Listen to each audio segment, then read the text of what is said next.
The problem with freight is that anytime something picks up and delivers, there's a lot of different entities involved that aren't always on the same page. Getting them on the same page is impossible. To get into the whole AI thing, we've tried hundreds of experiments. And I can say that some stuff does work, a lot of stuff doesn't work, and a lot of stuff right now is kind of undetermined. If you're doing something with money, with accounting, and you know that one time in every 10,000 times it's going to be wrong, is that okay? It's okay if it's going to make an accounting error that costs $20, that's okay. But if it's going to take a $1,500 invoice and make it into a $15 million invoice, that's a really big problem that you have. The stuff where it does work has to be almost bulletproof. We find that a lot of our customers, relatively small customers, they're on the road a lot, they're driving. They just know I have a phone, I can talk to my phone, and when I go back and sit at Ascend and I open up my laptop, all the stuff that I asked it to do has been done as if I was sitting there. That is practical AI. Where do you think the opportunity lies where you could start something in freight tech and make it as big of a success as AscendTMS? Let's be honest, the future is somewhat AI adjacent. Yeah, AI will be used on how we move freight. But hey everyone, thanks for tuning in to this week's Freight Caviar podcast. This week's guest is Tim Higham, the CEO and founder of AscendTMS. We are currently at his Airbnb here in Krakow, Poland, and we had the pleasure of speaking to Tim about the future of freight tech, about his journey in the logistics industry. He sold in 1998 a fintech startup to a publicly traded bank, and then he made his way into logistics. He founded a brokerage that was also asset-based. They built their own TMS back then. They sold it to private equity in 2014, and in 2015, he launched AscendTMS, which is now the most popular TMS out there. So in this podcast, we get into AI, we get into freight tech, what the landscape of freight tech will look like in the years to come, the difficulties of being an entrepreneur, and we also get into some bonus content where Tim consults Tom on Tom's business idea. I hope you enjoy this week's podcast. Only on Freight Caviar, baby.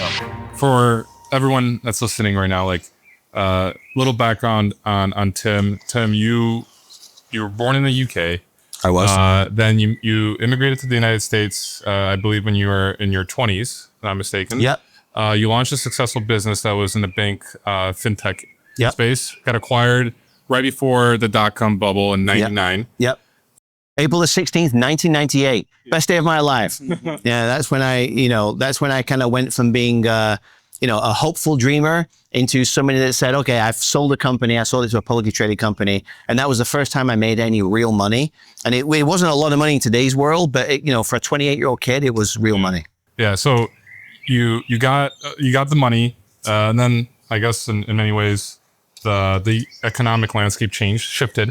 In the next couple of years. I know there's a dot-com bubble, and then you got into logistics. I know the whole story about about that. I'm not sure if we want to get into that, but you started a freight brokerage, and it was acquired in 2014 by private equity. Yep.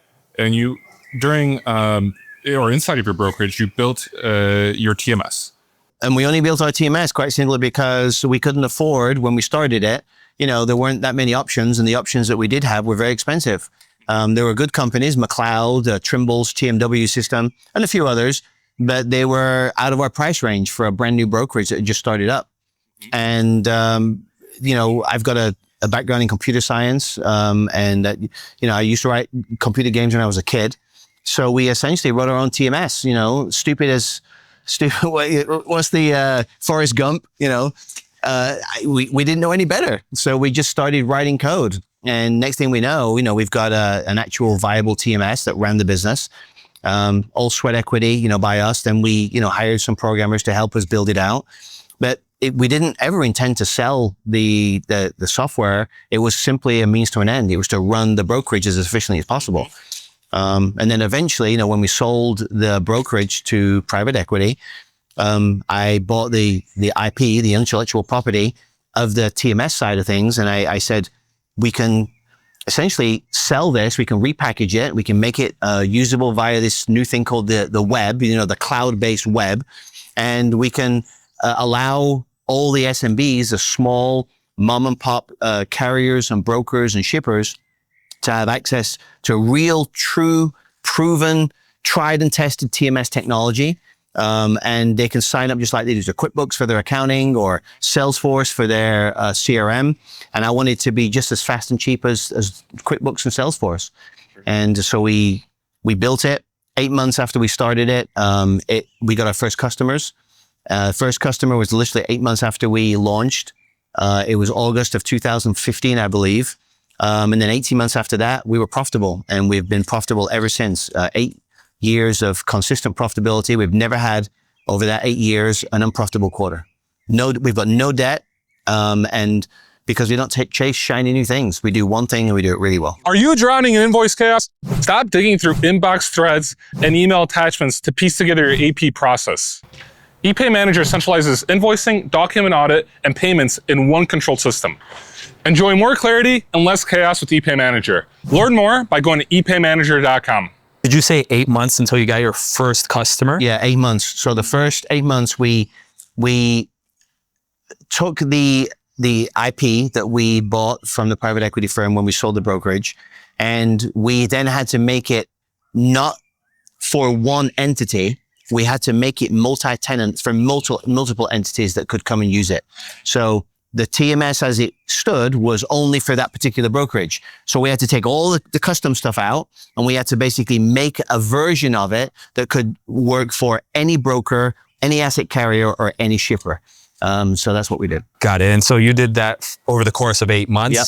And then very quickly during that, you were able to get your first customer. Yeah. We put it out, on August the 1st, I think it was, of 2015.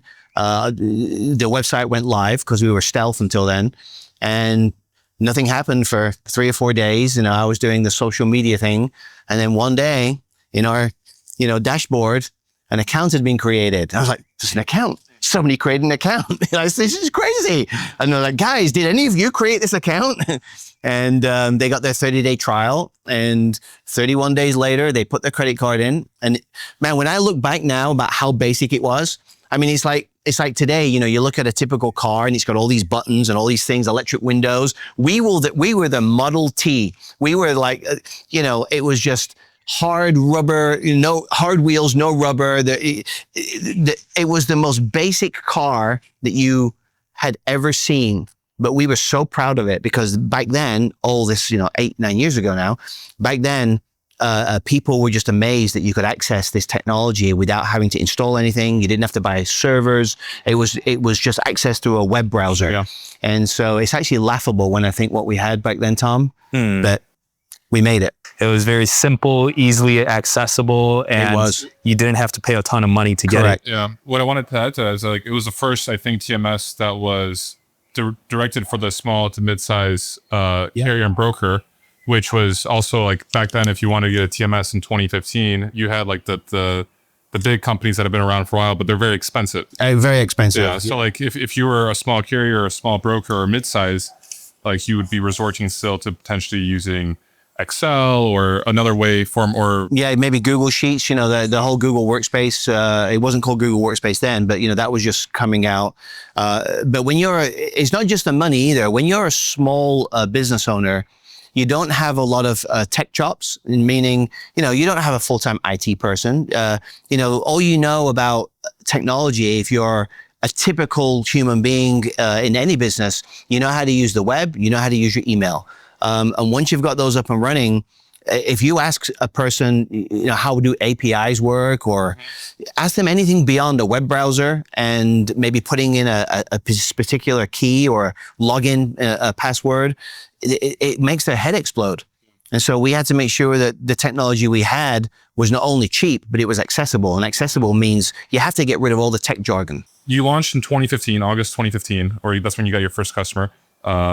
And now we're 11 years ahead here in Poland, by the way. We're sitting here in Poland. We're in Poland. Yeah. Tim took a couple of weeks off and he's here in Poland, came for Christian's wedding.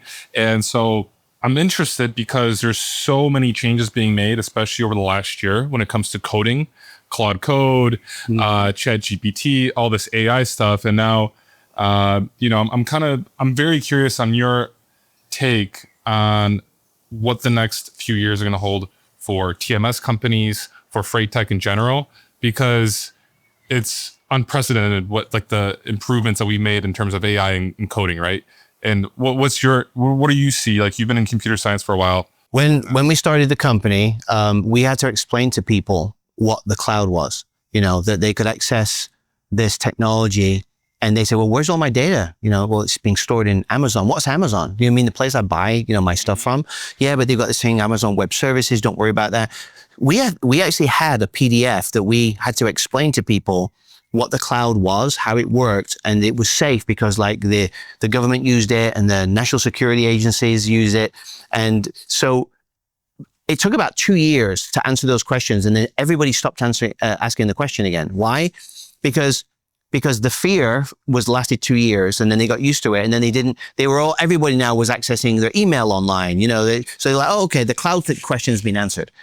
And every 2 or 3 years, new technology has emerged. Some of it's worked, some of it hasn't worked, but people get used to this ever evolving technology, and they have got no choice but to adopt it, because if they don't adopt it, their competitors will. The key is which technology works. You don't want to be too early where you spend a lot of money trying things that don't work, because now you've sunk a lot of cost into it. And it's actually cost you more money than you saved, because while you're testing technology, you're not getting rid of people and changing your business. You're doing a little experiment. And if it works, then you can make changes to your organization. So we find often that the early adopters tend to be the big organizations with real tech budgets. The C.H. Robinsons, the TQLs, they've got real tech budgets for R&D. And they tend to be the early adopters. They're the ones that try 20 things and one thing works. And then everybody else quickly realizes what that one thing is. And then they start to scramble to try to be the early adopter in their little world of that one thing.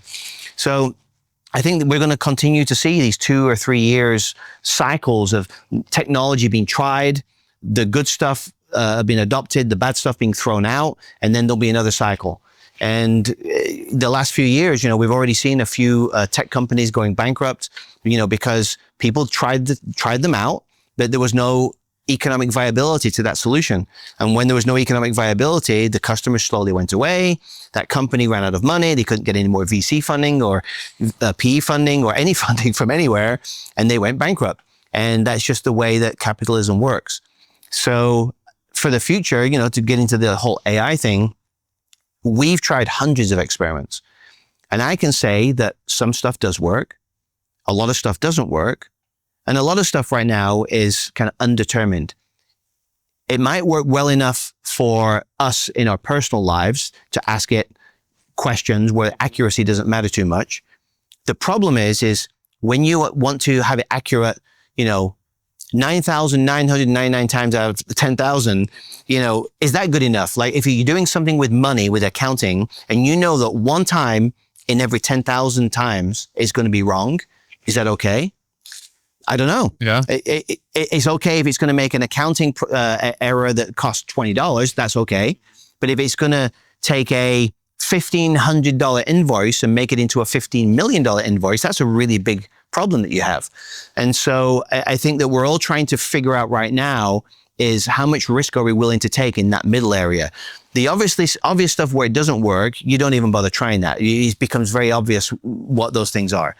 The stuff where it does work has to be almost bulletproof. But in that messy middle, everybody right now is looking at each other trying to figure out if these AI models get better, maybe we can start to incorporate some of this technology. But there's a big messy middle that's going to take several years for it to prove itself to the users that is good enough to use. This podcast is also brought to you by Highway, the carrier identity platform that's revolutionizing how freight brokers fight fraud.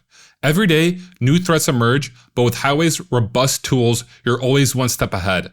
Last month alone, Highway stopped over 54,000 fraud attempts, solidifying its role as a trusted partner to over 600 3PLs. Highway stands as your shield against the threat of stolen identities, double brokering, data breaches, and more, ensuring that your operations are secure and your transactions are safe. So, if you want to focus on what you do best and leave the worries of fraud behind, it's time to partner with Highway. Visit highway.com now to book a demo. Highway. It all starts with carrier identity. So you're kind of skeptical, somewhat bullish, but somewhat also skeptical of I guess, the hype around it. Yeah. I think the near-term hype is real. I think, there's an old saying, things are always better than you think, but at the same time, can also be worse than you feel. So I think that we're in this spot right now where we're trying to figure out, if the money is worth, the juice is worth the squeeze. So even if something does work, but it costs more money than the people it replaces, is that a viable solution? If I'm paying Mary $15 per hour to do something, but my solution's costing $16 per hour, and even if it's bulletproof, is it worth it? No, because it's costing more than Mary. So that solution has to cost, what, $10, maybe $9, $8? I don't know. Where is that breaking cost where you say, okay, now I can take Mary and move her into a different position because it's worth the savings. And so right now, I just find that generally speaking, the cost is relatively high for solutions that are unproven. And we do hundreds of experiments, and we've found a few areas where it does work really well. For example, reading spreadsheets, reading PDF documents that get sent in via email, looking at it, taking the data off of that document or that image, and then parsing it so you can put it into data into your TMS or into another system. That is working pretty well. That's almost bulletproof because they've been doing this, for the last 7, 8, 9 years, and it's got really, really good. And so, we have our Ascend AI. We've got our own document AI reading solution within Ascend, and it works.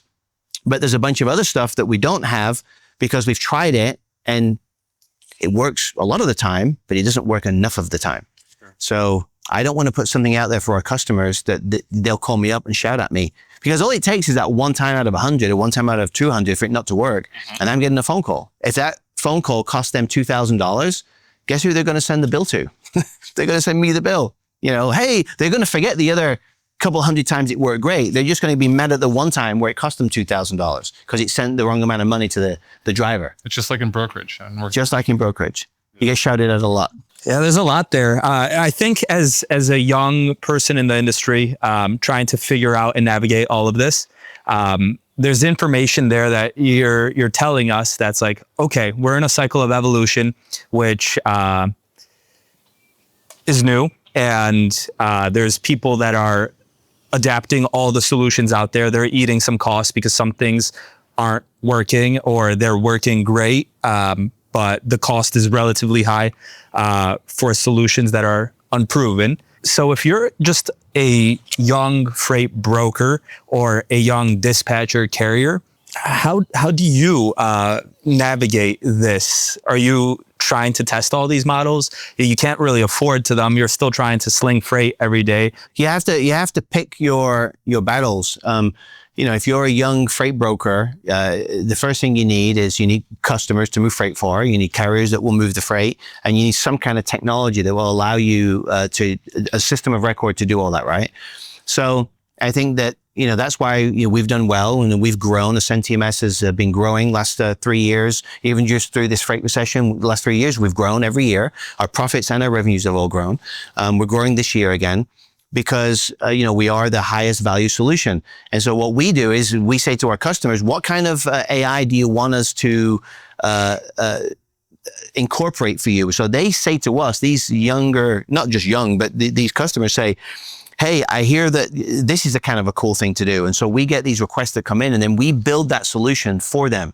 So, one thing that we've got coming out relatively soon is called Talk To. Ascend Talk To. What is Talk To?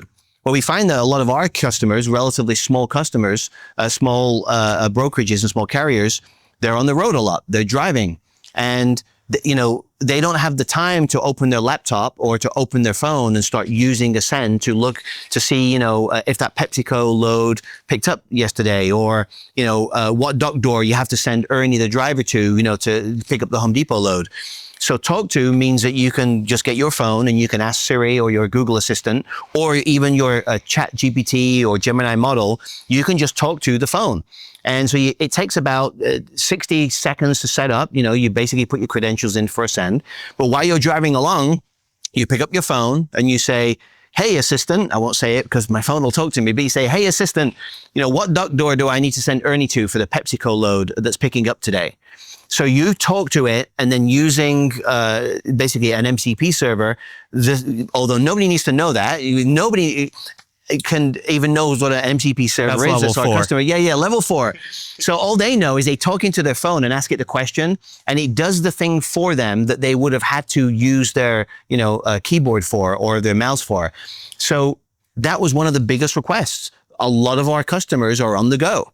A lot of the small carriers with 3 or 4 trucks have a wife at home with a baby that is their dispatcher. She's doing all the paperwork for the husband, the brother, and the cousin. And so, that allows her, when she's going to do shopping or picking up the kid from daycare, to be able to pick up her phone and just ask a question. And then once the question is answered, she can then say, okay, can you send a text to Ernie to tell him that dock door 17 is where to go to? And it does it. But all the stuff that it does is then recorded as if she was sitting in Ascend doing that thing. So that is practical AI. That is AI that works on a day-to-day level for a human being that needs to save time in a busy world. It doesn't involve any complicated API talk or tech talk. They just know I have a phone.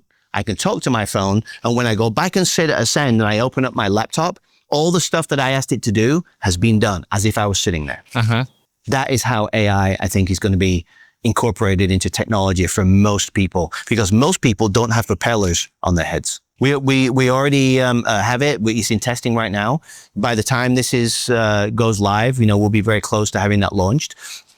Practical AI. Today's Freight Caviar podcast episode is also brought to you by Resolve Logistics. Every agent program has a pitch, but almost none of them come from people who've actually done the job.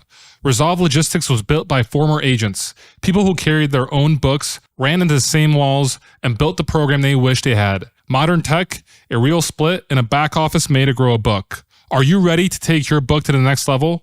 Head to shiprelo.com to learn more. I see that AI helps on like the communication side of things, right? Like you still the human still has to initiate like the help of AI, and it's still really necessary there. I'm curious, I guess what I would want to say is 10 years ago, Tim, you saw this opportunity for the TMS market to be on the cloud for small to mid-size brokers and carriers, and there's also larger customers. I'm sure you have enterprise customers as well that are using it. Yeah, I mean, our largest customer is a $12 billion food distributor with 300 new warehouses that, most people would know the name of. Yeah. And we run their entire inbound and outbound, so Ascend is for small, but, it supports a $12 billion entity with over $1 billion in freight spend as well. And you saw this opportunity and you went after it. It's been very successful. And now I'm thinking okay, you were somewhat able to kind of foresee the future of where logistics is headed, right? Because you had this gut feeling this is going to work out. Yeah, only because I saw it working so I knew that everybody that was successful in transportation, any kind of freight, logistics, trucking, had some kind of TMS. Nobody had 500 trucks who was doing it with pencil and paper. So I knew that in order to grow into something, you had to have technology. The problem is that all the small guys would find it very difficult to grow into a 500 truck carrier or into $1 billion brokerage unless you had some kind of technology to get you there. Sure. And so we were just the first people to provide that technology at a price that they could afford. Right now, if let's just say, for example, you had all the knowledge that you have from building AscendTMS and from building a brokerage, but you didn't have it. Let's say it just ceased to exist, but you had all that knowledge and you're right now in 2026. Where do you think the opportunity lies where you could start something in freight tech and let's say make it as big of a success as AscendTMS? Let's be honest, the future is somewhat AI adjacent. Yeah, AI will be used on how we move freight.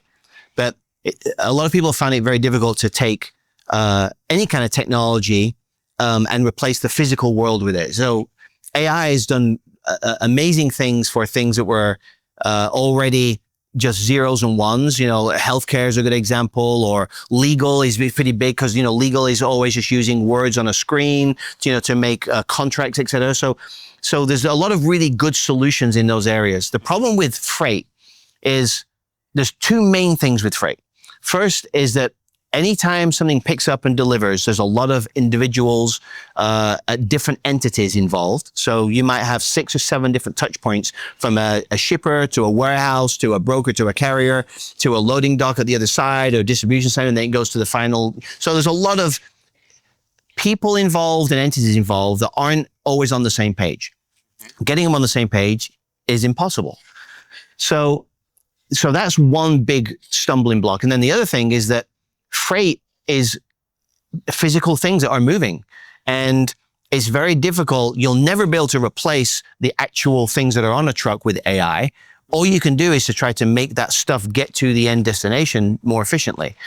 So I think that the reason that it's been very, very slow to become commonplace within the world of transportation and freight is those 2 main things, the physicality and the number of people involved.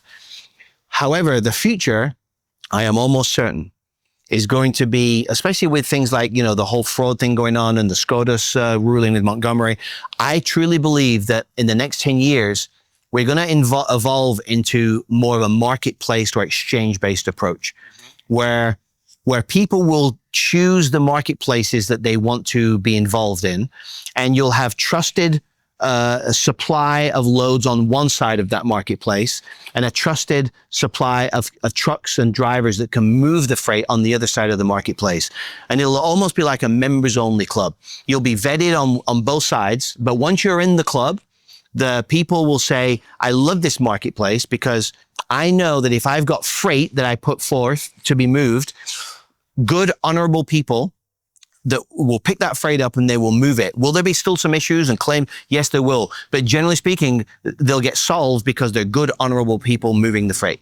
And then the people that have the capacity, the trucks, they're going to come into the market and not be afraid of doing all of their vetting process, because they'll say, if I go to pick up a load at a particular location and address at 8 a.m. on a Tuesday morning, will the load really be there?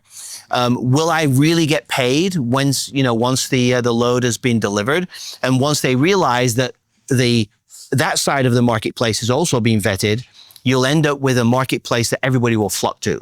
So I believe, now this is a 10-year journey. This isn't going to be done overnight. To some degree, it's already working here in Europe. Transporion have done a good job, and there's a few other marketplaces here that do a good job of that. But once you've got the trust on both sides of the market, everybody jumps all in and they tell their friends, word spreads quickly. Hey, there's freight over here, and the freight is real freight, and it pays a fair price, and you'll get paid once you move it. Oh, hey, there's carriers over here, and they'll pick up the freight when they say they will, and when they move it, there's a lot less claims because they're good, honorable carriers and drivers that are moving that freight. We're already seeing that with things like the Convoy platform that DAT bought from Flexport. We're seeing it with the TFXs, Highway. Trimble, I'm hearing, have also got their own marketplace. I think they're going to be using the Transporion underpinnings, if you will, the architecture there to do it. And there's 3 or 4 others that I know are currently working on solutions for this. And just like today, when you go buy something in a store, there's essentially 3 credit cards in your pocket. There's a Visa, a MasterCard, or American Express. 20 years ago, there was another couple dozen, but they've all disappeared. The marketplace decided that there should be 3. And I think in the end, there'll be 20 marketplaces that try. There's already people that have tried, but I think eventually there'll be 3 or 4 marketplaces that take the entire exchange kind of idea. Now, whether that's done regionally, there'll be 3 marketplaces that do it. I don't know. Will there be a marketplace primarily for van, one for flatbed and one for reefer? Maybe. Maybe the marketplaces will be centered around retail versus hazmat versus farm and agriculture. I don't know how that's going to break up, but I don't think there'll be one marketplace for everything. I think it'll come to that Visa, MasterCard, American Express idea where, you'll use 3 different marketplaces. If you're a broker or a shipper or a carrier, if you're a carrier with vans, flatbeds, and reefers, you might use 3 of these marketplaces on a day-to-day basis. And so that's where I think the market is going. So even with SCOTUS ruling, you still believe that? Because I think some people might listen to that and be like, well, now with the SCOTUS ruling, there's going to be more need for like an individual, or I guess an individual to like really make sure that the compliance work is there. But I guess, and in many ways, AI could do that, right? Yeah. It's like, That's where your belief is that like this is all going to be automated from like also like the compliance point of view as well? When you apply to get a credit card, you fill out a form. Why do you fill that form out? Because you want to get that credit card. So you're willing to sit down and spend, let's just say, the 5 to 10 minutes of entering information so that the credit card company can go and look at your credit scores and see if there's any bankruptcies. You're willing to do that because you will get a benefit. You will get a credit line that you can use. So I think that a lot of these carriers are going to be willing to fill out an application to be able to belong to a marketplace. Some of those people will get tossed out. They just won't be good enough to be part of that members club. But the ones that are good enough will be happy they filled out the application because they only want to be in the market because they want to be with their peers, good, honorable carriers and drivers, and they will be willing to fill out that application. So I think that a lot of the vetting will be done upfront to only let the good people into this private members club.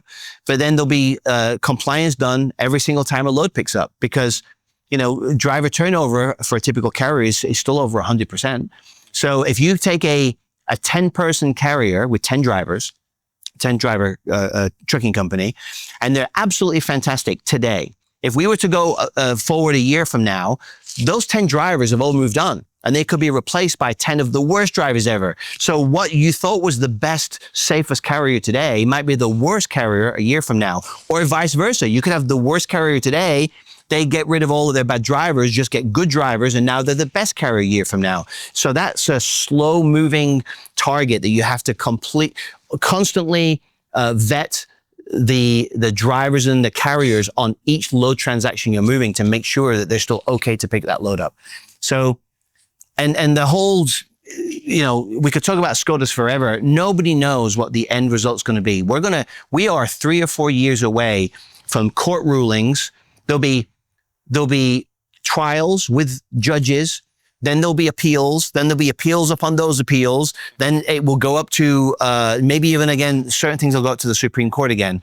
But we're several years away from people realizing that this set of carriers are good carriers. I'm generally okay if I use these carriers or drivers, and these ones I should stay away from. Nobody really knows right now. So what we found with our customers, it's been business as usual, to be honest. They are, we have our shipper shield inside AscendTMS, which essentially allows our customers said, hey, I need to give something to my shippers to show that we are on demand whenever they need it, to show the kind of vetting that we've done, who we've done it with, and what the log is of all of those vetting procedures. And so we added Shipper Shield within just a few hours of the SCOTUS ruling going live. Is it perfect? No. But the shippers were saying, hey, we want to know that you did some stuff, Paul. Did you do some vetting? So, we are connected to Highway, RMIS, to My Carrier Portal. We've got our own CQV, which is called Carrier Qualification and Verification, which is free in Ascend. And so you can use one or more of those, and it's like a certificate. And I can give you that and say, these are the things we did. Today, that's good enough. A few weeks or months from now, it might not be good enough. We'll hear about a ruling that somebody, gets sued for $10 million because they didn't do a driver's license check of the driver. The carrier might have looked fantastic, but the driver himself or herself might have had a DUI 9 years ago. That's a problem that we don't even know is going to be a problem until a jury decides that. Yeah. But eventually, we'll figure it out. Maybe the courts will say, hey, if somebody had a DUI within 3 years, yeah, that's something that matters. But if they've had a DUI 23 years ago, maybe that's not something that should, really matter if there was an accident, Sure. So I think there's a lot of time, a lot of water needs to go under the bridge before any determination is made on that. And our customers, it's just business as usual for them. They're just being a little bit more careful on documenting what they do. They're signing up for these vetting platforms, and they're hoping that there isn't an accident. Today's Freight Caviar podcast is also brought to you by Bitfreighter.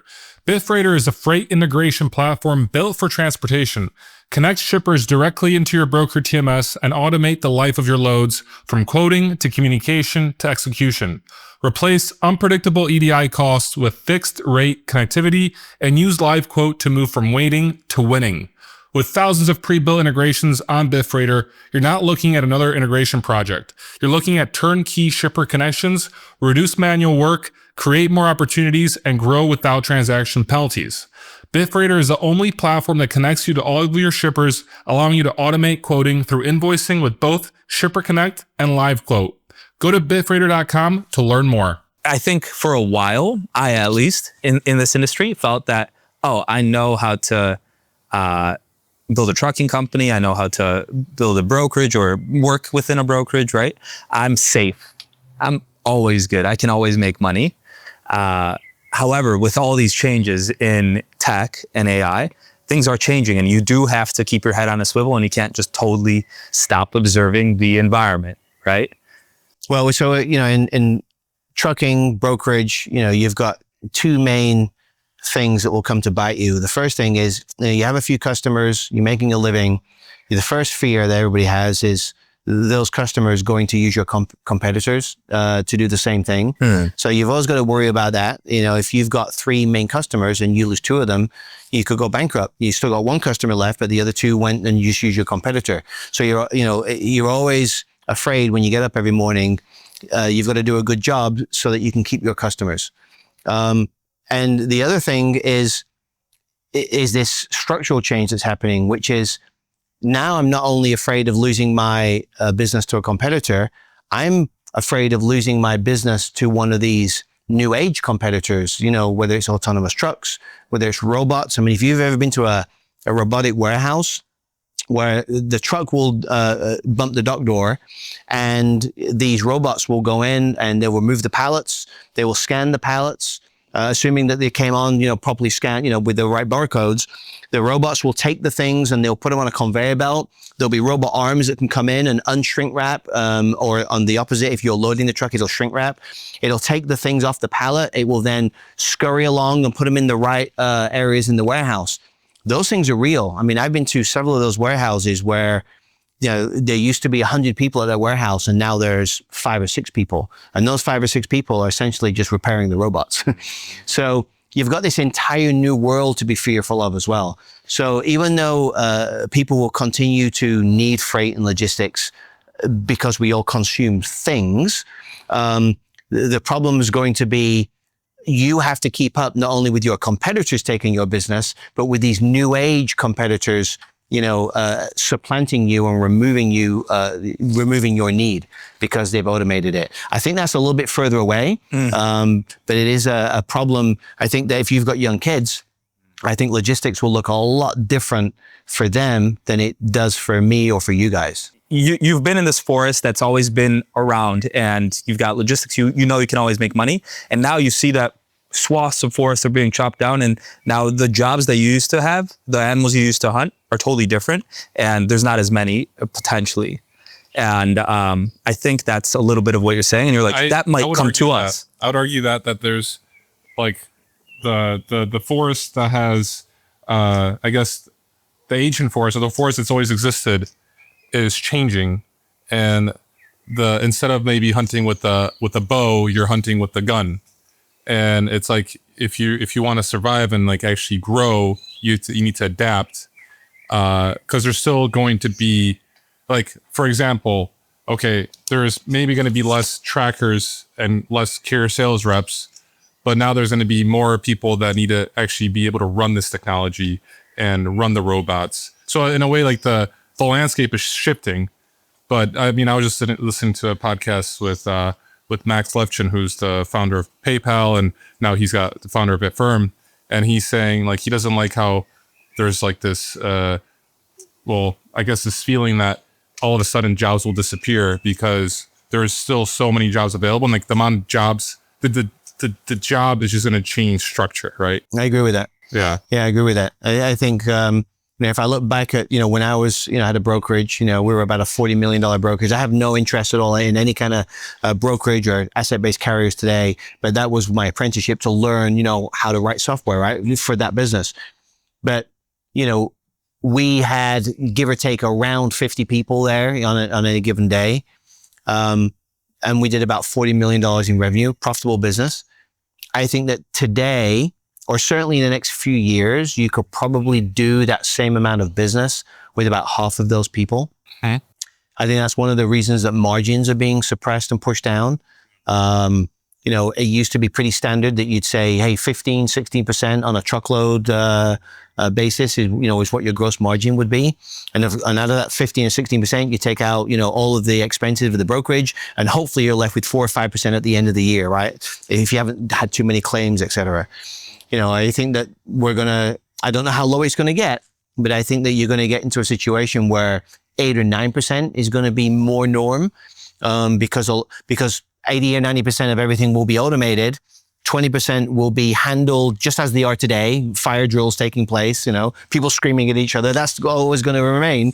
But you'll be able to survive on 8, 9, 10% margins.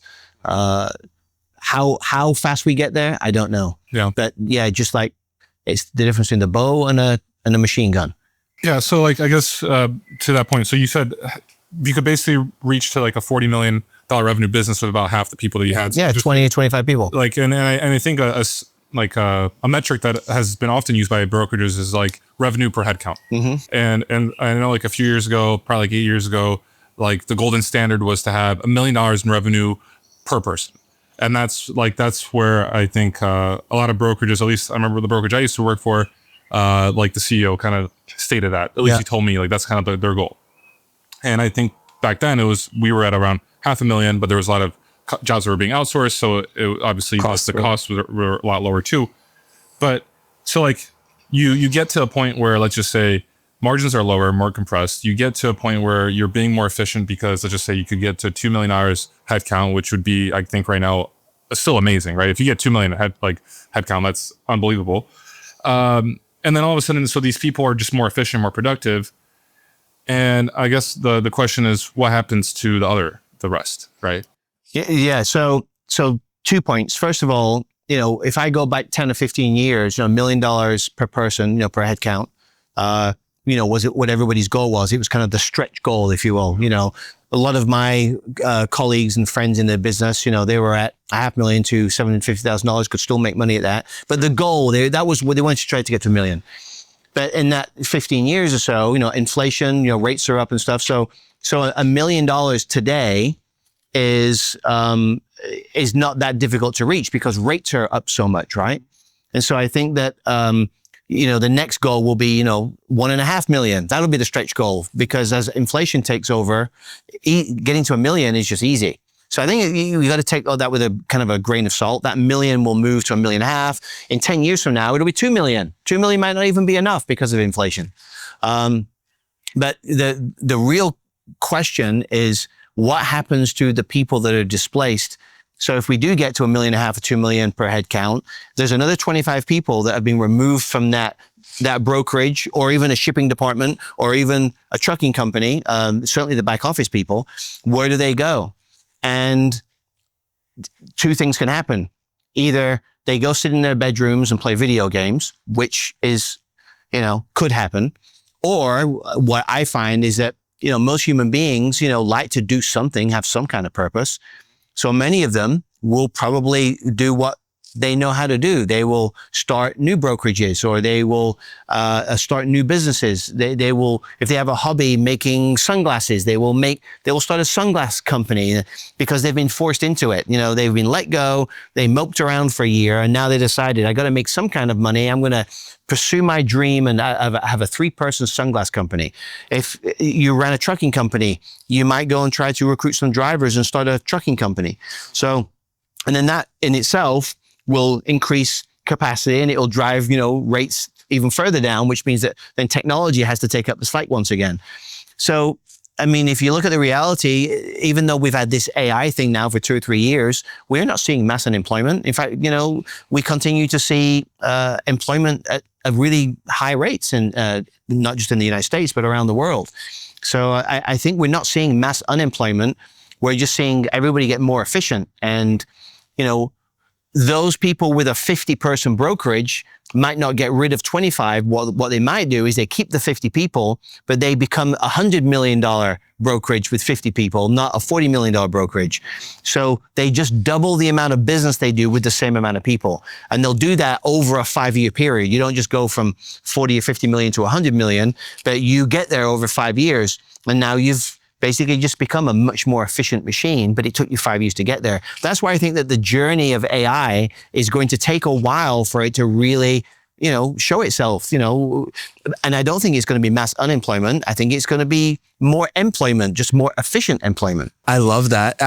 What I'm hearing is that though nothing's changing really as far as human history. Not overnight. It's not going to change overnight. Like, it's evolution. The only thing that's stayed the same.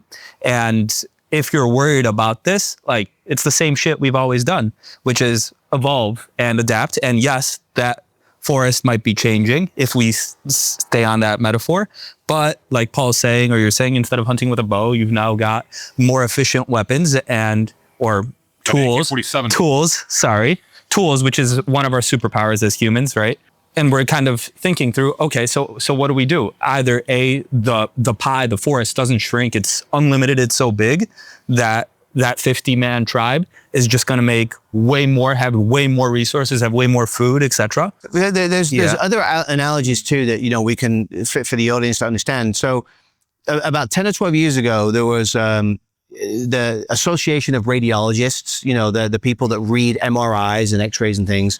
They said that 10 years from now, there would be no radiologists anymore, because machine learning at that time was doing such a good job of finding anomalies on these images, finding cancers and tumors, those kind of things.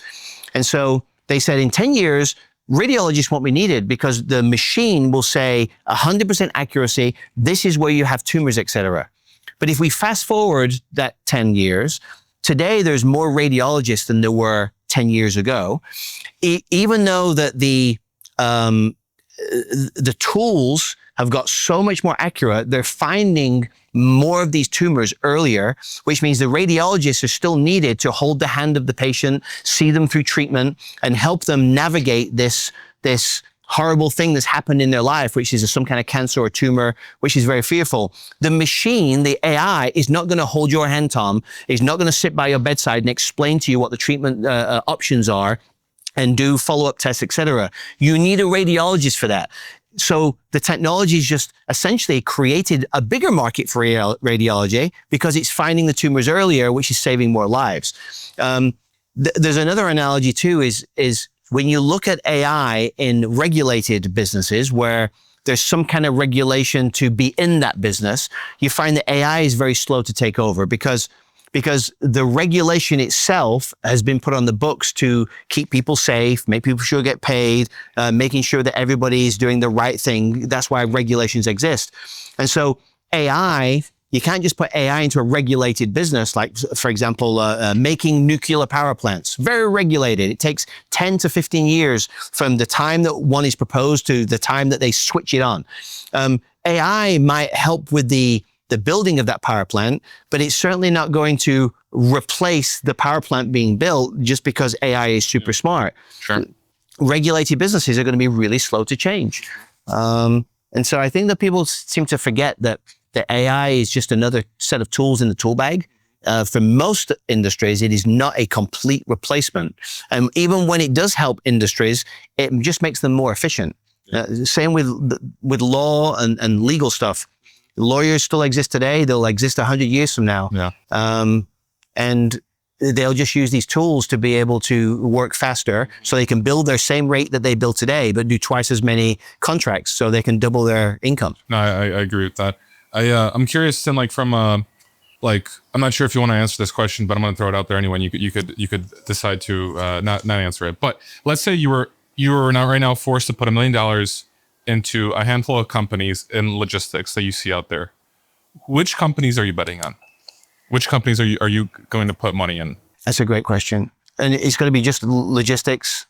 I would focus on logistics, but if you have other companies that you think are definitely contenders, or some companies that you would want to put money in outside of logistics, I'd like to hear those as well. Well, so really, I think that what we should focus on is maybe sectors rather than particular companies, because a sector that I think has got some tailwinds might have 10 people chasing the trophy, and maybe 2 or 3 of them will be winners, and the other 7 or 8 might be, go out of business.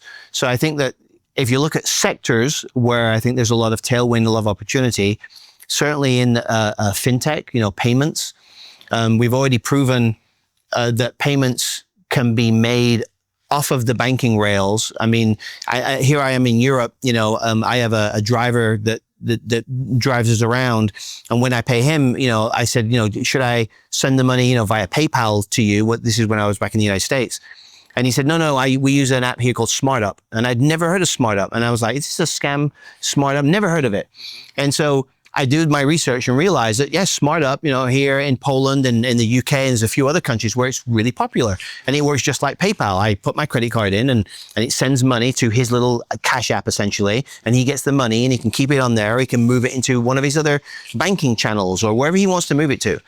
And so it makes me realize that wherever you go in the world, there are solutions that we might not have ever heard of. But the general idea is simply to make something that used to be slow and physical, to make it fast and efficient. And so I think fintech, payments, making sure that a payment is received or payment is sent is going to be a really big winner in the next 5 or 10 years, especially as these digital marketplaces happen and a driver delivers, he takes a picture of, the PODs, everything's good. Maybe the shipper at the dock, essentially puts their fingerprint on his little phone screen and signs it with his finger and says, yeah, there was no OS&D on this load. Everything looks good. And within minutes, that driver then is paid for the load, or his carrier is paid without having to wait 3, 4, 5 weeks.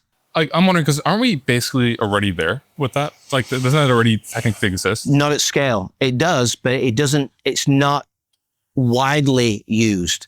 People like Triumph Financial, with their Triumph Pay, I think they touch something like now 60 or 65% of every brokerage transaction. It doesn't mean end to end, but they somewhere touch 65% or so of the brokerage transaction. But that means, so let's just call it half of the transactions, and they don't touch the entire end-to-end piece. So that means there's a whole half of the world, you've yet to convert. And guess which the world you've got to convert, that half? That half is going to be the SMB smaller. It's like chasing wild cats. You've got to get the first people to jump onto these electronic payments are the bigger companies, the ones that are more sophisticated. No. But you have to have the little guys involved as well, because if you're C.H. Robinson doing business with Home Depot, you don't have a problem doing electronic everything together because you've both got really sophisticated teams. But the moment C.H. Robinson wants to give a load to Ernie's Trucking with 2 trucks, that it breaks down. Or if Home Depot wants to work with Tom's Brokerage, it breaks down because those small entities are not equipped to be as efficient as C.H. Robinson doing business with Home Depot. That's all electronic. But you go beyond those big companies and you've got a long tail of small companies that are just they're not technically savvy enough. But, they were the ones, if you go back to the 70s and 80s, they were the ones that didn't have a credit card. Now they've all got credit cards. It took 10 years for these drivers to get smartphones. It was a 10-year journey. Once they'd all got smartphones, then we could take them up to the next level. So I think that we will get there, but it's a 10-year journey to get all of these small guys hooked up into these networks so that when a shipper receives 20 loads that day, whether it's JB Hunt, Knight Swift, or Ernie's Trucking bumps the dock, they all have the same experience because there is an infrastructure that allows everybody, just like Visa, MasterCard is ubiquitous for paying. I think we need to get there, and it's going to take time. So fintech is a big part of it. Yeah, fintech. The next big one's going to be vetting. The line, the stake has been put in the sand, the line in the sand, by the court systems to say, you need to know, it's like know your customer in banking. You need to know who you're doing business with, and you need to have a proven record of who you do business with and why you made those decisions. Some of my customers today say there's things that they don't want to know when they book a truck. Somebody said to me the other day, "Oh, it would be great, if we could have access to all the drivers' records when we, But I say, "Oh, be careful what you wish for, because the carrier themselves might be great, and you'd be willing to, to move that load, and you feel that if there was an accident, you'd be safe in the court system if there was an accident.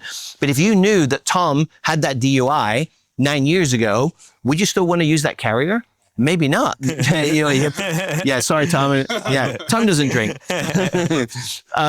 So I think that there's certain things that you don't really want to know about. A lot of my customers think they want to know, but sometimes it's better not to know. It's very difficult for a jury to get mad at you for hiring a driver with a DUI from 9 years ago if there was no way for you to access that information. Sure. Because your lawyer would say, "Hey, that's great, but Paul didn't even have access to that." But the carrier knew. The carrier knew. Yeah. So if anything, it falls back on the carrier. It would be on the carrier. Yeah. But the broker didn't have access to it. So the broker shouldn't be in trouble. They use the carrier. The carrier is liable for using that that DUI driver. But again, as I said earlier, that's got to all come out over the next few years. Nobody really knows. Is 9 years enough? Is it 3 years? Is it 29 years? What if somebody had a speeding ticket 7 years ago?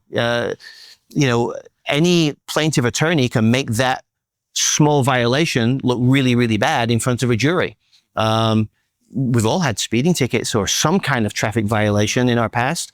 So my point is that I think that verification, that whole world of trying to make sure that you're doing the right thing for your customer, hiring the right subcontractor, whether that's a driver directly or a trucking company, I think that's going to have big tailwinds. These marketplaces, I think, there's already money being poured into these. I mean, the fact that DAT spent a reported $250 million on Convoy platform, and, just shows, where their conviction lies. Transporium was purchased by Trimble for $2.1 billion, I think, about 4 or 5 years ago, because they already had that marketplace structure in Europe and they wanted to eventually bring it over to the United States. So there's some big money showing us that there's big bets being paid by really smart people, big bets being made by really smart people about that marketplace idea. And I think that's going to be big. Things that I'm not so sure about, autonomous trucking. I think that, I wrote an article maybe 10 years ago called Autonomous Trucking Not in My Lifetime for TIA. And I still stand by that article, and it's 10 years old now. But there are autonomous trucks in Texas now. Yeah. They're removing the safety drivers. Volvo is removing the safety drivers in 2027. But let me ask you this question. Is the autonomous truck doing it for less money than a typical truck and driver? The costs are very high. The costs are very high. Now, a lot of people argue that the cost will come down. Okay, so we'll all watch. And if the costs come down, then it will become ubiquitous and normal for us to use autonomous trucks. An argument can be made, we do have autonomous trucks today. They're called trains. Trains do a really good job of taking something, it's a slower transit, of course, but it can take, a lot of people want to use trains when it's a $2,000-3,000 mile run, because it's a lot more efficient than a truck.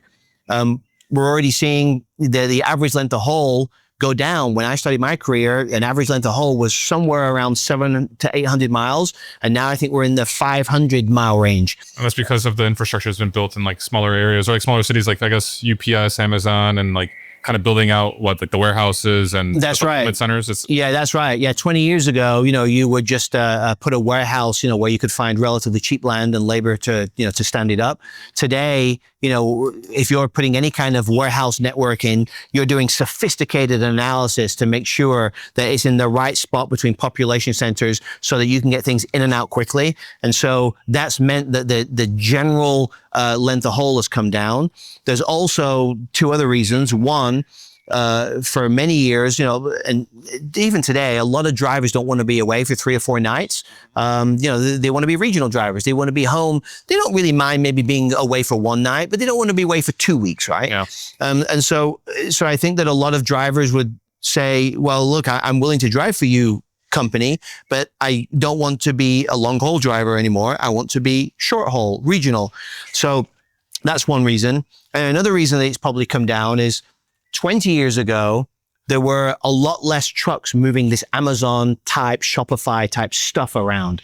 And so all of the Amazon and Shopify and these e-commerce loads by definition are a lot shorter, maybe 100 to 200 miles. So they're reducing the average. If you take the whole population of trucks, if you throw in a whole bunch of truck loads that are only 100 to 200 miles, it's going to drag the average down from 800 to 500. So I think you've seen a lot of that in the marketplace, and it's dragged the overall average down over the last 10 to 15 years. Well, one thing that I'm kind of thinking about right now is, Tim, because you're a seasoned entrepreneur. You've been very successful, two exits. Now you've made a dent in the TMS part of the industry.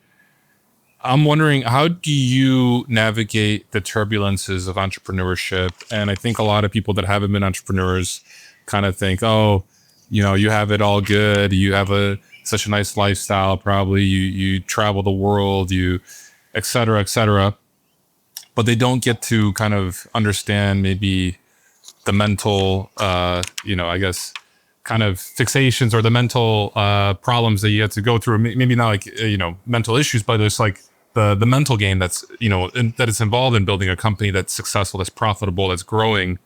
How do you navigate that? It's a disease, entrepreneurialism. I think about it when I wake up. It's the last thing I think about when I go to bed. I think about it in the shower. I think about it when I'm sitting on the toilet. Everybody seems to think that this game of business is like, you're an overnight success. Yeah, the overnight successes take 20 years to build. And they only become apparent to everybody after 20 years worth of grind. And that's if you make it. A lot of people after 10 to 20 years, they, might barely be profitable, but they're not going to become a household name. You look at some of the people that have been around a long time. I'm just thinking, as you said that, the Kevin Nolans of the world. And there are entrepreneurs out there that have been doing this literally for decades. And they've not chased too many shiny things. They've built entrepreneurial businesses adjacent to or connected into their core businesses. And, as time goes on, they've exited, taken some chips off the table. But we've all only got so much time. I'm 59 years old this year. And, and I think about, I hate the word legacy, but, either AscendTMS, will sell to somebody. We get offers all the time. Or I will figure out a way to allow my executive team to take over and run it for the next 10 years. And but it's something that, you're an entrepreneur with Freight Caviar. Freight Caviar, started just as you with an idea, and now you've got a team to be responsible for. Every day, you're trying experiments on, different avenues of things. The video production. Video wasn't even hardly a part of what you did 5 years ago, and now it's a major part of what you do. And your video production has become as amazing. You have a team of writers now. You have, Tom, your sidekick Tom here, helping you, with your interviews. You've got Derek and all these cameras. This is something that it has to be your life. And if it's not your life, you need to go do something else that is your life. I don't think you can be an entrepreneur unless you fully commit to it, and you have to catch that disease, and the disease will never go away. And I don't think, one of the things that I worry about is that if I ever do retire, will I be able to switch this off? I honestly don't know, because I have to be doing something. And if you take away my purpose, then I become like a boat at sea, just with the sails down and no wind. And so, this, don't tell me you don't think about all this in the shower and when you wake up in the morning. Yeah, don't stop. When you're driving around, you listen to podcasts. I look at my Apple podcasts and, I realized that I haven't listened to a podcast for 3 or 4 days, and now there's 30 podcasts. And I think, how am I going to listen to 30 podcasts? Do I do it at 1.5 speed? This is what I do because I'm trying to get through them. I've started there's videos that I want to watch, and I think, is there some information in that video on YouTube that I want to watch, but I don't have the hour to spend to watch it? I will take the link and put it in ChatGPT and say, give me the important parts in 2 paragraphs in this video. And it will watch the video, read the transcript, and it will tell me what I need to know.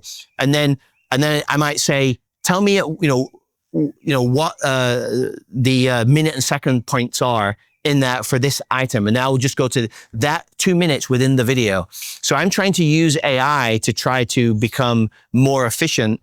But to some degree, it makes me even more switched on, because now rather than listening to 5 podcasts a week, I'm listening to 50 podcasts a week. So it's like, where does it end? Do you think that's helpful? 50 podcasts a week? Yeah. Is it information overload? Overload. Yeah. Everything's into. I'm so glad that Ascend never chased too many other shiny things like some of my competitors did, because you can only do so much as a human being. I mean, Tom just told me when we started the interview, he went to Norway for 2 months. And I was like, why did you go to Norway for 2 months? And he just wanted to switch off. He wanted his phone not to work and have a real reason to be able to say to people, hey, listen, I got your text from 6 weeks ago that I didn't write back because I was in the, northern, parts of Norway. People are upset. People are annoyed. But you know what? They shouldn't be, because what they should be is they should look at themselves and say, I should take his advice and I should go to Norway. They don't need to go for 2 months. But, every summer, I take my family and we go to Europe, or we go on some vacation, and we usually go for 3 or 4 weeks. We'll be here in Europe for 3 weeks. It doesn't mean that I don't work here, but it means to some degree, I'm switched off. My wife, allows me to work, 2 or 3 hours a day. Usually I love the time difference because I can work in the morning while everybody's still sleeping back in the US. I can take some calls at night when the kids have gone to bed.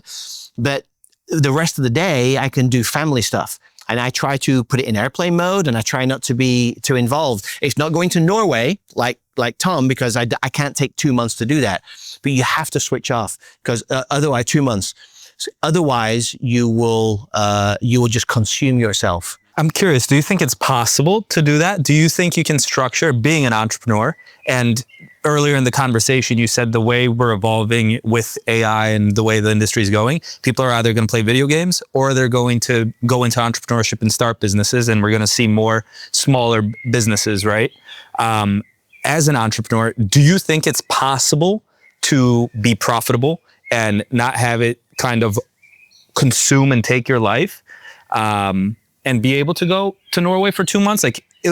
Can we ever help Paul get Freight Caviar to a point where he can go to Norway for 2 months and experience some of the insights and calm that I experienced? I've often found in my career that there is absolutely zero correlation between when I'm in the office and how well the business does, and if I'm out of the office and how the business does. Very often I will not be in the office, or I'll go away and I'll work for 2 or 3 hours in the morning and an hour or 2 in the evening. And I'll go back to America, and I will find that we have more customers, more revenue, and more profits than I did before I left. And I don't know why that is. Maybe it's just because I'm not in the way. I honestly don't know.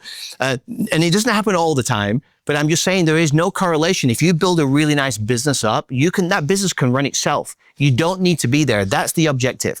Paul, you've got to build Freight Caviar so you can go to Norway with Tom, and you can come back. You can still check in occasionally, but you can come back, and it's done just as well from the day you left it to the day you got back. I think that's the goal. I think this is where having real metrics and having real things that you're measuring is nice to have, because it can kind of give you it's not all about to fall apart, right? Or we're actually growing, we're crushing it, Yeah, unfortunately for entrepreneurs, every entrepreneur I know is driven by fear. It doesn't matter how big you get, whether you're making $1 million, 100 million, or $1 billion in revenue. It doesn't matter. You're driven by fear. It's who's going to take away, my candy? Who's going to, steal my staff? Who is going to, come and take my customers? And fear creates action. But unfortunately, living in that fear is an uncomfortable way to live. Over time, as an entrepreneur, that will consume you. That fear, while it drives you to action, to do things as an entrepreneur, it will eat away at you over time. So I think that's why sometimes you just have to switch off, disappear, and just have some time to yourself. Don't check your phone, because at the end of the day, if you lose a sponsor, fine, because you'll get another one. That's just the way it is. But don't let fear drive you, even though it's your superpower as an entrepreneur. How have you navigated that? Do you have moments in your career? Still have fear today. Still have fear to this day. To this every morning when I wake up, I have fear. I don't think it'll ever stop. It's been that way in my career forever. I've asked you before, and you actually bought me this book. You bought me the book, The Myth. I've read it almost twice now. And you said you listen to a lot of podcasts. Like, where did you get this knowledge that you have for being a successful entrepreneur? You know, building the business up, selling them, and then building it up, making it profitable. Where are the insights coming from? Are they like intuitive? Yeah, my parents were entrepreneurs, and so I saw them growing up, just working all the time. My kids, see me working in my office at the house, and they see me on calls late at night. I still spend time with them, but I'm sure some of that rubs off that daddy works really hard. But I think most entrepreneurs that I know, in fact, all of them, every one of them has this insatiable appetite to be curious, not just about entrepreneurial stuff, just about stuff in general. I come here in Poland and there's all these walnut shells on the floor. My son's picking these walnut shells up. I'm like, oh, somebody must have been out here eating walnuts. And then I'm like, looking at the trees, and I say, oh, there's too many walnuts. I mean, there's walnuts in all of the bushes over here. Then I start looking at all the trees and I'm realizing, is that a walnut up there? And then, so my curiosity just goes down these rabbit holes. And it turns out that Poland is full of walnut trees. They're everywhere in the wild. And I had no idea about that, but that was a 2-hour rabbit hole that I went down. Well, who brought the walnut trees here? How long have they been here? Are there different kinds of walnut trees? I'm just trying to give an example of something that I found really interesting. And now I can tell you more than you ever wanted to know about walnuts. So I think that if you've got curiosity, just generally in life, I think you have the genetics to become a really successful entrepreneur. I go through like bouts though. Like I feel like there's times where like I'm really alive, very much in the zone. And then there's times in my life where I'm like, maybe it's kind of burnout or just kind of being overwhelmed and just need to take some time off. And there's like times where I'm like, we all get to the point where we say, oh, I think I've hit a wall. Now that walnut might not be boredom, but you might hit some kind of wall where you say, I want to try something new or I want something different. And so that's how I look at it. If a shiny object. Yeah, but you don't want to chase a shiny object too far away. The chasing shiny objects are fine if they're right next to the main shiny object. So if it's something that you can just do a little detour on, but if it's a shiny object that is a completely like, if all of a sudden you found me building apartment complexes because I thought they were, it was a great idea, that is so far removed from the software business that I'm in. So I think that you've just got to decide how far do you want the shiny object to be? Because you can't be in this world and that world and another world, building hotels and apartment complexes and software. And then you want to, start a dairy farm. I mean, no human being is able to do that. I think the thing with entrepreneurship, it's much more of a mental game than people realize. Mm-hmm. And even when everything's going well, you're still kind of maybe, even if it's not being, you are maybe sometimes fearful, but then it's always like, do I want to keep doing this? Yep. And then what I've always I guess maybe not enjoyed, but more of just like always listen to you saying, Tim, like, don't chase shiny objects. No, they're not too far away. I mean, the person that has worked at Microsoft for 20 years probably sold a lot of stock and then wanted to do something so far removed because they're so burnt out, they started a duck farm. And they might do the duck farm for 3, 4, 5 years and then realize that they don't want to do duck farm stuff and they close that down and they want to raise sheep. It doesn't really matter what it is, but they're not doing Microsoft and the duck farm. They're putting Microsoft away and they're doing the duck farm. And they're going to put everything into making the duck farm work. And if that doesn't work, then they'll find a new interest. Human beings are just, interesting. We're just animals and we get bored really quickly. Tim, I want to pick your brain. This is definitely kind of outside of like what we typically do in a podcast, but I think this could be somewhat interesting. I want to treat this as more of like maybe a consulting session between you and Tom. Okay. And because, so Tom has been in logistics for, I don't know, like let's say 10 years, maybe a little bit longer. Tom doesn't really want to be in logistics because he doesn't really love it. He's been very good from just coming into our team internally and kind of building up the energy, very like positive, but also like being able to have difficult conversations and being able to get the team aligned. And I've really appreciated that because I feel like just from an internal standpoint has been very helpful. But Tom has this podcast where he interviews Polish entrepreneurs in a sauna. And I'm wondering, Tom, like I think this could be actually really beneficial. Like if you could like kind of I appreciate talk that. to Tim a little bit about the idea and see what kind of tips or potential Insights like Tim could give you? Because I think, and I want to actually make this clear, like Tim, you were like one of the first sponsors of Freight Caviar. You've helped me in many ways, like kind of like helping see the vision, and and really I would say in many ways you've helped me in so many ways as being an entrepreneur. And I don't think Freight Caviar would be at this point where it is without you. And I feel like maybe right now, I just want to hug you right now. You could kind of maybe help Tom a little bit, kind of think through like his idea and what. Well, Tom, I'm happy to help you. It's $180 per hour. That's cheap. It should be like $18,000. I've got no idea what a therapy should cost, but yeah. All right. So give me the 30-second elevator pitch. Cool. And I will give you my 30-second insights pitch. Pretty much, I grew up around logistics in the industry. I get it, but it doesn't excite me. It doesn't fuel me with just like enthusiasm for life when I'm solely motivated to make money. And logistics, for a lot of reasons, has been just make money for me. And some years ago, Paul gave me a book, Traction.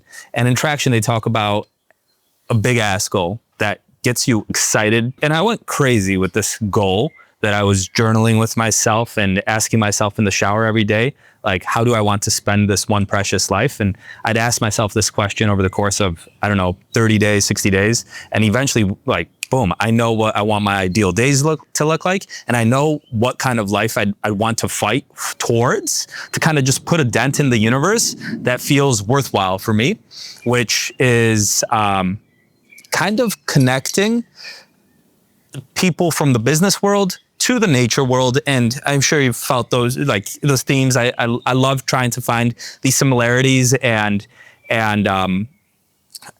just animals, nature, and systems and humans, and how it all connects, and kind of molding the two and not having them be like opposites. And so I started a podcast which is called Hot Takes, Cold Truth.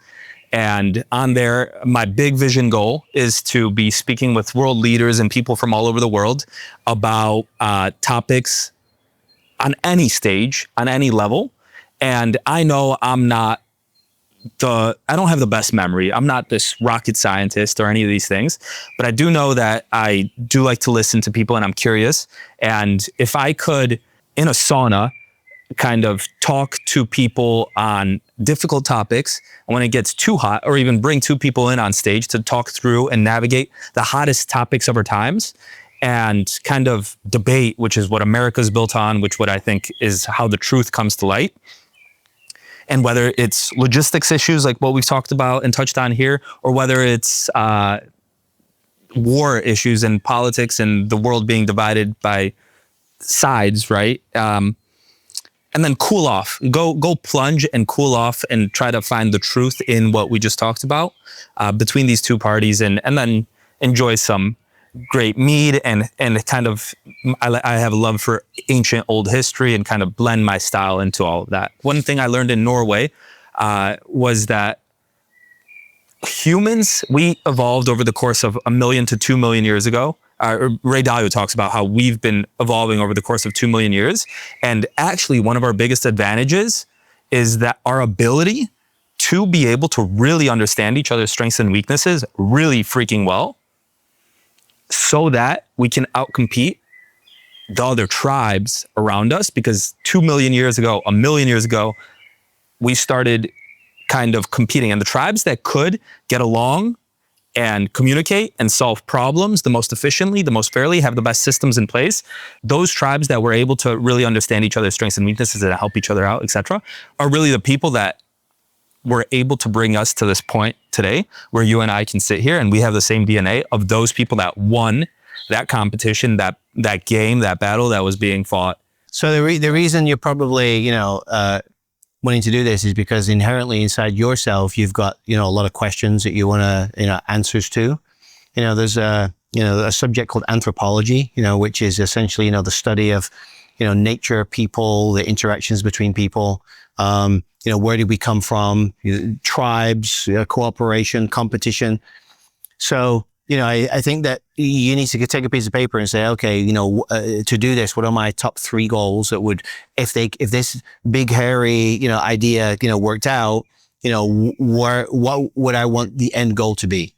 And I think that just from you just telling me that is, if you can sit down with well-known people and you can show that every one of those people has the same kind of fears, doubts, because I think very, very few people, unless you're some kind of sociopath, psychopath, you've got, whether it's a Barack Obama or a Donald Trump or a Mr. Wonderful on Shark Tank, the people that you see on the news, all of them have these fears and doubts. You've got to coax it out of them, though, for them to admit that they've got the fears and the doubts. And once they do admit that, they become more relatable to the people that are listening, and watching this podcast.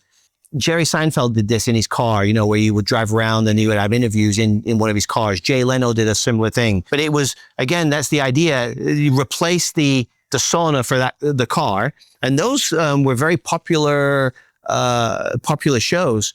And because Jerry Seinfeld or Jay Leno were very good at extracting information from these well-known personalities, whether it's about cars or their career trajectory or fears. And I think what you're trying to do here is create something similar, maybe or maybe not on the scale of a Barack Obama or a Donald Trump kind of guest in the sauna. I don't think you'd get either of those two in the sauna, but there are a lot of people in our industry or, that may be, famous in Poland or famous elsewhere that would be willing to do this. And if you said to them, I want the audience to understand that you are human, and by, to some degree, stripping you naked of your clothes, maybe you got a towel on or whatever, but, to show that, you're as human as they are, then I think that your goal starts to become doable. Because at the end of an hour of that podcast, people will say, I watched this show because I respect the guest that was on it. And I felt that they had the same fears, concerns, depression issues, issues with addiction. It doesn't matter what it is. And they become more relatable. So what you're doing is allowing that transfer of energy from the person that person knows, because they're some kind of famous celebrity type person, and it comes over as a humanistic transfer, and it makes the audience feel better about themselves, because there's nothing worse when you're an entrepreneur, if you always think you're on your own, that all of the things that we just discussed, only you feel them.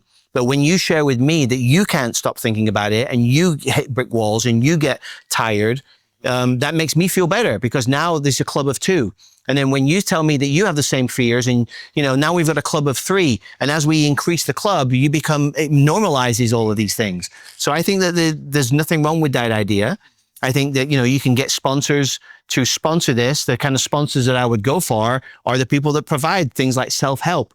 All of these online therapy, apps nowadays, they would be perfect sponsors, because that's what you're trying to get to. Absolutely. And as you were saying that, it occurred to me that in some ways, maybe I'm betting on a trend the way we're seeing in the logistics marketplace, a vetting of having more trustworthy, open people of who you're doing business with, and being able to know who's who on these marketplaces and these vetting platforms. And you're saying over the course of the next 10 years, this is where you see the industry heading. I kind of see the world maybe heading in that direction too, where the people that are able to get in front of a camera are able to get naked in front of a camera and kind of show who they really are and show that, hey, I'm human just like you. I have my own challenges. I have my own things. I think those are the people that will be able to earn respect and build powerful tribes, I suppose. And I think those will be the leaders that can, in the future, lead better organizations or whatever it be. The only way that you're going to satisfy, this feeling inside is by doing it, because otherwise it will always be inside you. So it's better to have tried it and failed, or try it and then pivot it into something else. Because if you don't try it and don't do it, it will eat you away inside forever that you never did it. Tim, let's just say you're right now being tasked with launching a podcast in the Sauna, and your goal, you got to make $1 million within a few years. How would you structure it? If you can find somebody that has millions of followers themselves and you can get them on your show, your podcast itself will get several 100,000 or millions of views because of their leverage with their audience, right? Not because of yours. And then as people then watch a few of your other shows, you start to build your own audience. Once you've got that, then I think you can go to sponsors, and you can have them sponsor, maybe 1 or 2, episodes, before they jump in and do like a year's worth. Some other little things that, so when you came into the house today, one thing I will say about you, you're very happy, there's a certain life about you that is very unique. And, you kind of, you're happy about life. You came in, you didn't have shoes on, you've got your Birkenstock sandals on, you're a bit of a hippie, you like to, you just like to ask questions about nature and the world. And I like that, it's like an innocence about it. So I think that other people will like it too. As you asked me the question about his podcast thing, I started thinking, well, that whole going away to Norway, how could that all be tied in, you could tie this whole thing into, having kind of retreats, you could bring, maybe 4 or 5 CEOs or just 3 CEOs. 3 is a good number. And maybe they would even eventually pay you. But you could have not just one person in the sauna, you could have 2 or 3 of them in the sauna, and then they're willing to share their own angst and fears with each other. That is great, for them to share with each other. So there's all these things, these little building blocks. You don't do it all at once, but you could, build that into a real enterprise that does make $1 million to $2 million a year. I'm curious, do you think it solves that making something faster and better? Those are like the 2 things you mentioned, were make things fast and efficient. That's what we're looking for in the logistics industry when making these investments. With YouTube, I suppose it's making things more fast. We're getting more content out there. It's becoming more efficient, but it's also becoming more transparent. And I think that's another guideline that maybe we're looking for in the logistics. You always look to like, where is the puck going to? So there are a lot of podcasts now. And so first it was just the audio podcasts. And then it became kind of saturated. And then people moved to YouTube and that became very saturated. You've always got to say to yourself, like, if you would have started a YouTube channel 5 or 6 years ago, you could do really well. I mean, but it's more difficult today to gain an audience quite simply because there's so much to see. And a human being is, anything that's to do with audio or video is linear. So I can't watch 15 podcasts at once. I can't do it. I can watch 1 at once, and I've only got so much time per day. So I've got to be really picky about the things that I watch. And I today have my favorites on my Apple podcast, and I've got my favorite YouTube channels that I subscribe to. And beyond those, it's hard to break into my world. So I think you've just got to say, while my idea is good, where is the puck going to next? And so that's why I brought up the idea about the retreats, because maybe, and I'm not saying I'm right, I'm just saying that maybe this excess of noise and this oversaturation, maybe the puck is going next to the place where people want to take a step back. They want to unplug. Maybe when they go into your retreat thing, you take away their phone, or you only allow them to take, emergency phone calls so that they are unable to check their phone. When I look at conferences and events, they've been essentially unchanged for decades. Forever. Yeah. And it's like, I think in many ways, I mean, it works. Obviously, like, you go there, you network, you have like the classes or the talks and all that stuff. But like, at the end of the day, I think that there's people that want something that's more meaningful than just a conference for 2 days in Orlando. They actually, I think, want to build deeper connections with people. And so my kind of thought process with that, and Tom's as well, is like, how do we get a fewer select number of people together? Let's just do get together in Poland in a cabin in the forest. 3 people. For many years, world leaders for years have been having these secret meetings at secret camps in forests on a lake, where they'll have 50 of these leaders that stay in a cabin, they're very rustic, and you don't hear about this stuff. This is where they go to have their real talk. This is where they're stripped of all of their pretensions, where they might maybe go hunting one day, as an activity, but for 2 or 3 nights, They'll just be in these camps talking with each other. They'll be around the fires having honest conversations. And they have those kind of secret meetings to try to humanize each other. And so maybe that's the next place after all of the noise that we all face. It's a place in a house next to a forest that allows the people that attend to get to know each other at a much deeper level. No trade show booths. I'm talking about, real one-on-one conversations. And maybe that's the next evolution of where we're going. Because I can tell you right now, there is too much noise in the world. It'd be cool to have get 3 brokers, 3 carriers, 3 shippers, and 3 free tech vendors. Yeah. So, there you go. Because then you get a good mix of everyone involved. But you get the CEOs to go, And so where they can have some real talk. Thanks for tuning in to this week's Freight Caviar podcast with Tim Higham. We hope you enjoyed it. By the way, we want to let you know also that we have our 3rd edition of the Freight Caviar magazine coming out here soon. If you're interested in subscribing and getting a hard copy, go to print.freightcaviar.com to learn more.